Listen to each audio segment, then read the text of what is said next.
Los soldados que vimos en pantalla flameaban las banderas con emoción y gritaban victoriosos en nombre del emperador, pero sus existencias estaban repletas de dilemas morales y miseria. Imagina por un segundo que eres un civil nipón durante la Segunda Guerra Mundial y que de un día para el otro te reclutan para combatir contra las fuerzas aliadas. En un abrir y cerrar de ojos debes dejar atrás tu vida y entregarte por completo a una causa mayor, por la cual no hay límites morales o sacrificios demasiado grandes. Las órdenes se cumplen, aun si éstas implican masacrar inocentes, pasar largas jornadas sin comida o incluso suicidarte para eliminar al enemigo. Al cabo de unos días tu estómago se endurece, no solo por la falta de alimento, sino por presenciar algunos de los actos más desagradables e inhumanos de todo el conflicto. Lo peor es que muchas de esas atrocidades son cometidas por tus propias manos. En esta entrega de historia militar, queremos ponerte en las botas de los soldados nipones para entender en profundidad cuáles eran sus actividades y qué doctrina regía sus vidas. Desde los legendarios kamikazes que se sacrificaban de forma literal por su país, a los uniformados que disfrutaban brutalizando a los prisioneros, incluso al punto de practicar el canibalismo. Prepárate para una entrega que pondrá en jaque tus creencias morales y lo que pensabas saber sobre las tropas del sol naciente.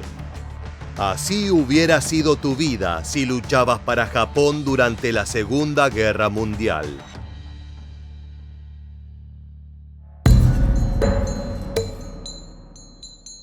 Para mediados de 1944, Japón estaba en crisis. Rusia y Estados Unidos comenzaban a rodearlo en Asia continental y en las aguas del Pacífico. Mientras tanto, sus aliados en Europa estaban al borde del colapso. Era cuestión de tiempo para que Italia y el Reich cayeran bajo su propio peso. En ese contexto, el Imperio Nipón emprendió un alistamiento masivo de entre 4 y 6 millones de personas que fueron enviadas a distintas zonas de conflicto. Cualquier hombre de entre 16 y 60 años y cualquier mujer de entre 17 y 40 años era elegible para tomar el fusil y defender los intereses del archipiélago. Es probable que tú hubieras entrado en los parámetros de reclutamiento. No importaba si tenías problemas de salud o si aún te encontrabas en edad escolar. Lo único relevante para los oficiales era que pudieras sostener un rifle y obedecer a tus superiores. Más adelante veremos cómo la obediencia ciega era un factor crucial en este ejército. Pero primero escuchemos las palabras de Ichiro Koyama, un soldado imperial que sobrevivió a la guerra.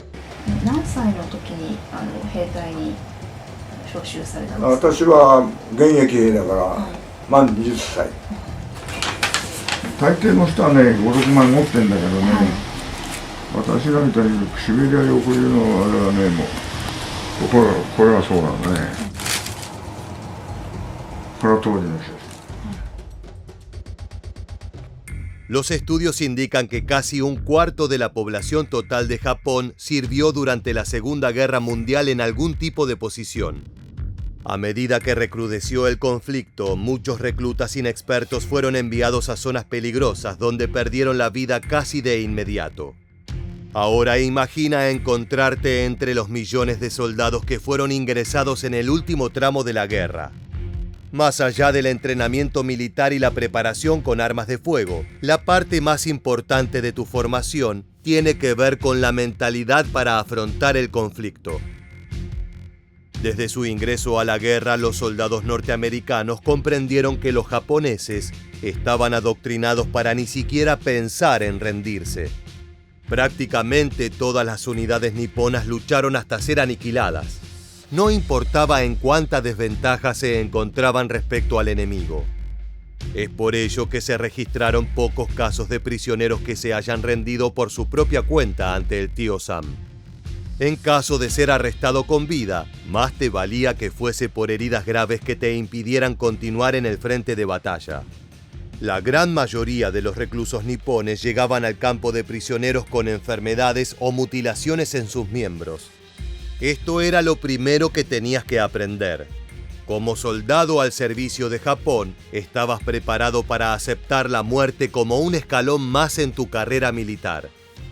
Entregarse no era aceptable más que como estrategia ofensiva. Por ejemplo, en algunos casos se reportaron rendiciones falsas con el objetivo de poder atacar a los aliados. Otro factor importante para ser un soldado japonés realmente efectivo era despreciar al enemigo con fervor. La doctrina japonesa indicaba que el Imperio del Sol Naciente tenía un derecho casi natural a dominar Asia. Era su destino manifiesto conquistar y subyugar a otras nacionalidades de la región. Es por eso que al ingresar al ejército se te instruía a no tomar prisioneros. Todos los enemigos debían ser eliminados, salvo en algunas ocasiones particulares que te detallaremos más adelante. El racismo del Tercer Reich es sinónimo de crueldad durante la Segunda Guerra, pero las políticas de Japón no se quedaban atrás. Sus fundamentos eran igual de fantasiosos e intolerantes, apenas justificaciones para cometer genocidios contra chinos, mongoles y coreanos. Pero estas brutales prácticas no fueron algo que comenzó en la Segunda Guerra Mundial. Algunos años antes, durante las batallas sino-japonesas, las tropas niponas fueron instruidas para aniquilar a cualquier persona china que se cruzara en su camino.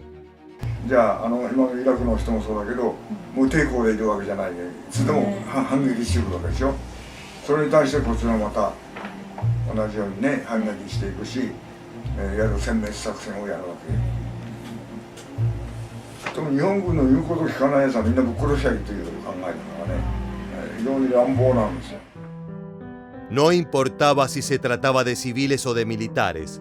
En la visión imperial, eran una raza inferior que podía ser aplastada como una cucaracha. Es por eso que si no estabas preparado para torturar y eliminar a los soldados enemigos capturados, no eras digno de portar el uniforme del Sol Naciente. Como te adelantamos, solo en ciertas ocasiones los oficiales japoneses consideraban apropiado tomar prisioneros, sobre todo si se trataba de estadounidenses, ya que se evaluaba la posibilidad de negociar con ese país para arribar a un armisticio de mutuo acuerdo. Por eso se capturó y envió a campos de concentración en Asia a muchos soldados de Washington. Si bien no se los fusilaba, el trato era inhumano y brutal. Tanto prisioneros de guerra como población civil tuvieron que sufrir tormentos inimaginables durante su estancia en los campos de trabajo japoneses. Los nipones sometieron a sus víctimas a largas hambrunas, vejaciones, esclavitud y en algunas ocasiones a ser devorados por sus captores. Esto último no es una exageración. Durante los periodos más brutales del conflicto, cuando las provisiones se agotaron, el hambre empujó a los nipones a probar carne humana. Si bien no fue una práctica generalizada, existen reportes sobre el consumo de enemigos, civiles e incluso camaradas. La sola idea de comerse el cuerpo de otra persona es perturbadora y desagradable, pero dentro de la doctrina militar nipona de aquella época, el fin justificaba los medios. Fue el profesor Yuri Tanaka quien en la década de los 90 dejó al descubierto los casos de canibalismo entre las tropas del emperador Hirohito. Según el académico, era una práctica mucho más habitual de lo que se supone, ya que los largos periodos de hambruna daban como resultado medidas extremas de supervivencia. ¿Y tú? ¿Crees que serías capaz de deglutir a enemigos y compañeros para mantenerte con vida? Puedes dejarnos tu respuesta en la caja de comentarios. Si tu destino como soldado era trabajar en uno de los múltiples centros de detención japoneses, tu experiencia no hubiera sido muy distinta a la de los miembros de las SS que operaron en los campos de exterminio alemanes.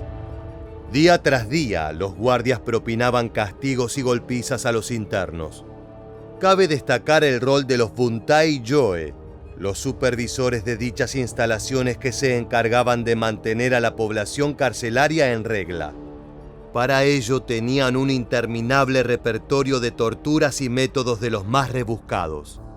Ten en cuenta que solo los soldados más despiadados llegaban a ocupar ese lugar. Fueron los sobrevivientes afectados quienes explicaron varios de los crueles castigos que se les infligió.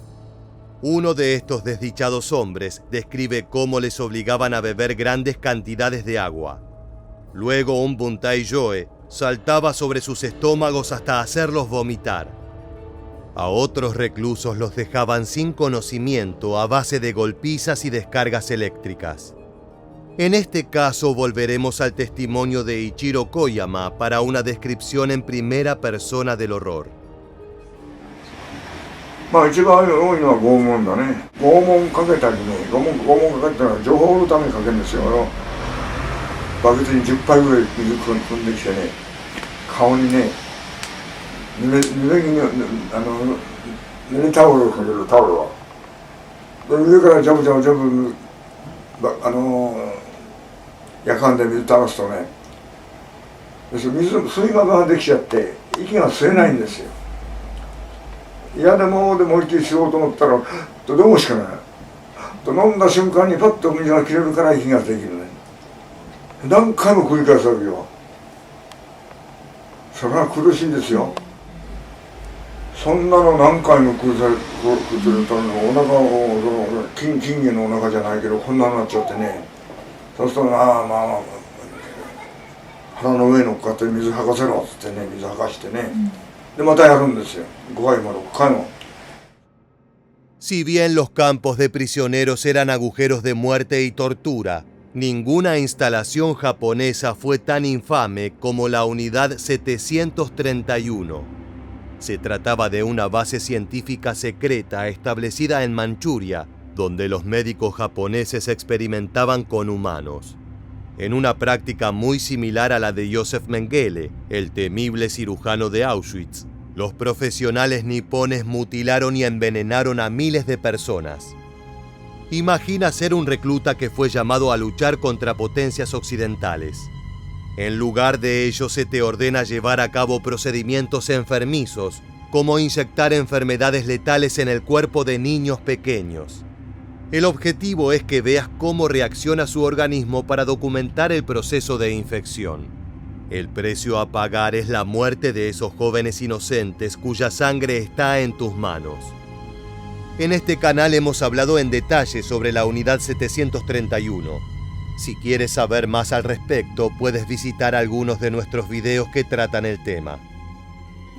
Entre los documentos más interesantes de la Segunda Guerra Mundial, se encuentra el diario personal de un soldado japonés que luchó en el Teatro del Pacífico en los últimos años del conflicto. El autor anónimo fue enviado a las Islas Gilbert y se encontraba estacionado en el atolón Makin, un pequeño grupo de territorios al sur de las Islas Marshall. Japón mantenía una fuerte presencia en la región, ya que había establecido una base aérea para prevenir los avances aliados. Era una parte fundamental de las defensas del país, así como un punto de control para evitar la comunicación entre Hawái y Australia. Es por eso que desde la visión estadounidense era de absoluta prioridad conquistarlo. Los soldados japoneses apostados allí vivieron momentos de mucha tensión y violencia defendiendo esas tierras. Esto generaba sentimientos depresivos e ideas muy oscuras en los jóvenes reclutas que a diario batallaban con el impulso de acabar con sus vidas. Para mayor dramatismo, entre el 20 y el 23 de noviembre de 1943, se libró allí una de las batallas más sangrientas del Teatro del Pacífico, siendo una derrota arrolladora para los japoneses. De un total de 800 hombres, combinando soldados y trabajadores, fallecieron 395, mientras que otros 146 fueron tomados como prisioneros.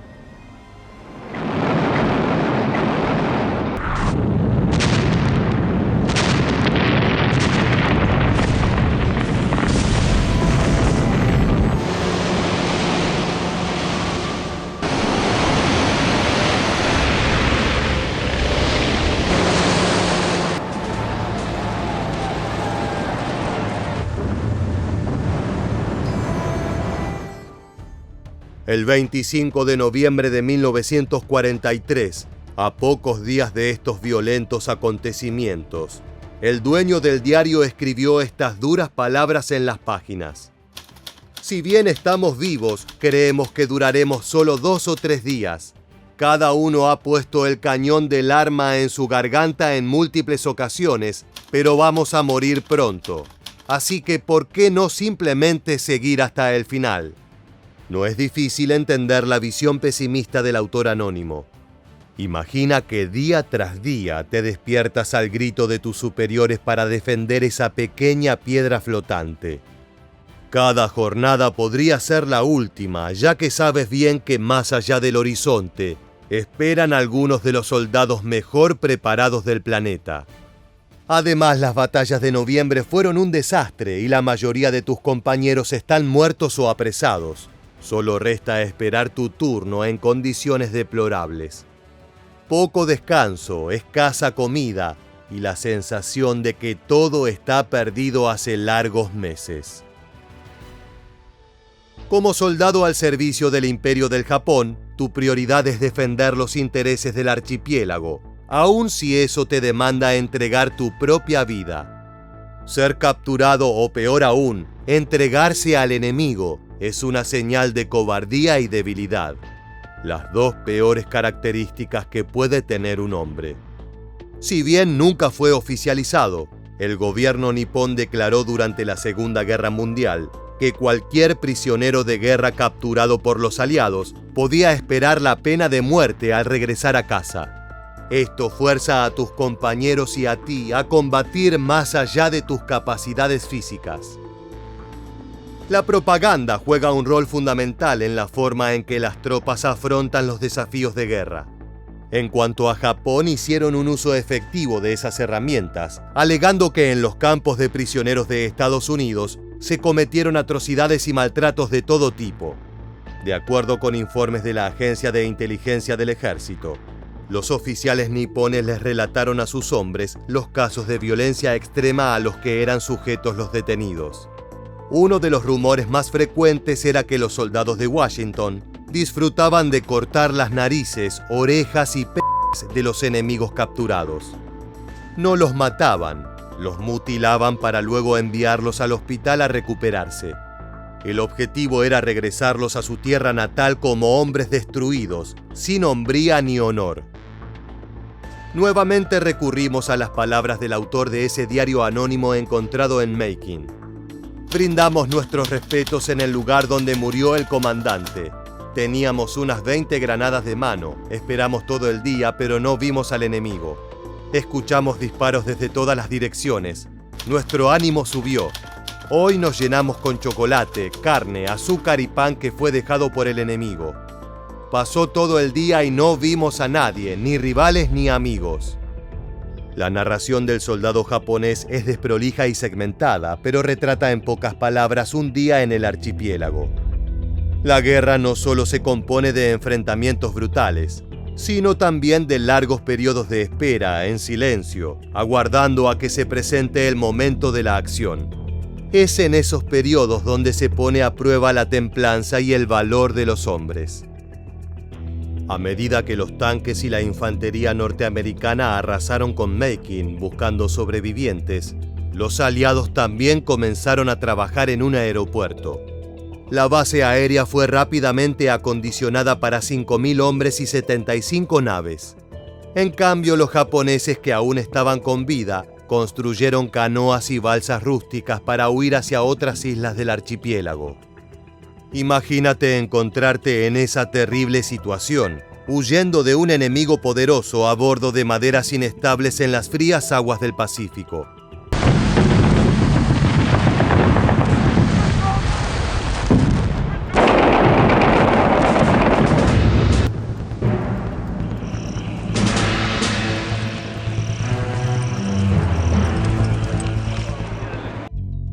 Si te resulta difícil entrar en la mente de un simple soldado, más incomprensibles aún eran los legendarios kamikazes, esos pilotos que entregaban su vida estrellándose contra objetivos de alta prioridad.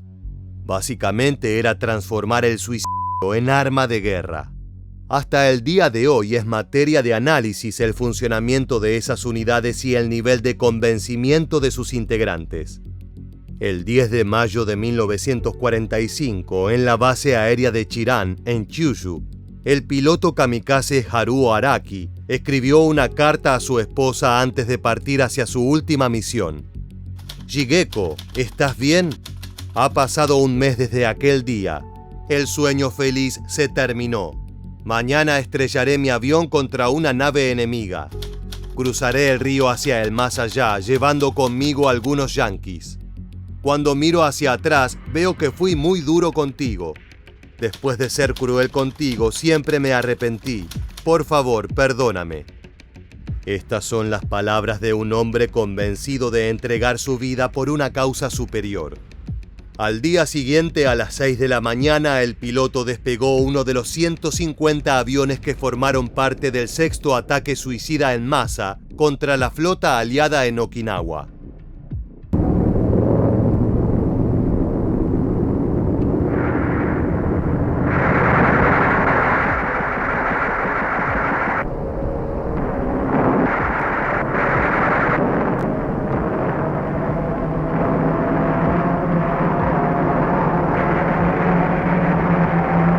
La unidad kamikaze fue una medida de última hora. Si formabas parte de ese equipo, eras parte de un intento desesperado de evitar el arribo de los estadounidenses. Los ataques suicidas comenzaron en 1944 y se interrumpieron con la rendición incondicional de Japón. Lo que sorprende es cómo se logró que miles de jóvenes aceptaran estrellar sus aeronaves contra el enemigo, abandonando a sus familias, tal como relata Haruo Araki en su carta.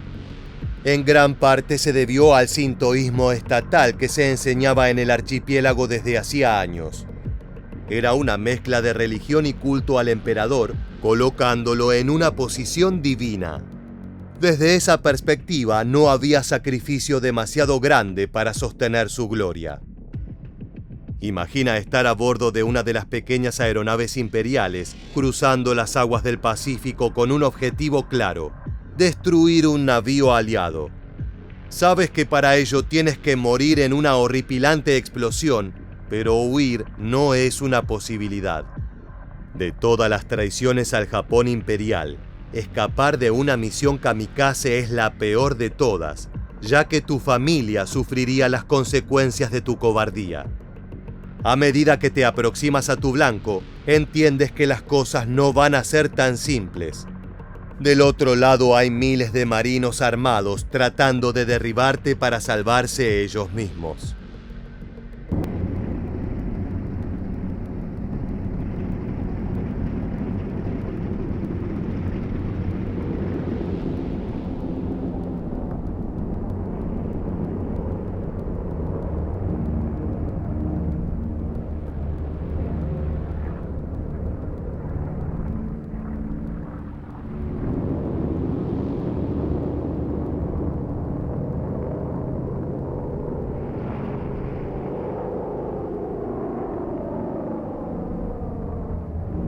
Durante ese año de operatividad entre 1944 y 1945, se registraron 2.600 ataques de este tipo, con un costo de más de 4.000 vidas niponas y 7.000 aliadas. La labor de los kamikazes es una de las facetas más increíbles de la experiencia japonesa durante la Segunda Guerra Mundial. Tanto los testimonios de los prisioneros norteamericanos como las palabras escritas en cartas y diarios son herramientas para construir un mosaico complejo. La vida de un soldado japonés no puede ser descrita en pocas palabras. Durante la Segunda Guerra Mundial eran representados como bestias despiadadas que solo pensaban en eliminar al enemigo. Pero lo cierto es que un grueso de su fuerza armada consistía en simples granjeros reclutados a la fuerza. Por supuesto, también había unidades enteras que gozaban causando daño en sus víctimas. La doctrina japonesa fue efectiva al educar soldados que se creían superiores racial y culturalmente, lo que justificaba cualquier tipo de crimen cometido. Lo que te podemos asegurar es que la carrera de la mayoría de estos hombres fue extremadamente corta. fueron entrenados para entregar sus vidas a la causa, y así fue como millones fallecieron luchando, o incluso suicidándose como kamikazes. Siendo un recluta del ejército de Japón, tu vida se ponía completamente al servicio de una gran maquinaria de guerra. Todos tus días estaban dedicados a un conflicto que tus superiores sabían que estaba perdido, pero aún así estaban dispuestos a librar. Conociendo esto, ¿crees que hubieras podido sobrevivir a la Segunda Guerra Mundial combatiendo para el bando japonés? Déjanos tu respuesta en la caja de comentarios. De esta forma llegamos al final del video. Si te gusta este tipo de contenido y quieres aprender más sobre los frentes de la Segunda Guerra Mundial, te invitamos a suscribirte y activar las notificaciones. Así podrás estar al tanto de todas nuestras novedades. Sin más, nos despedimos hasta la próxima entrega de Historia Militar. Gracias por acompañarnos.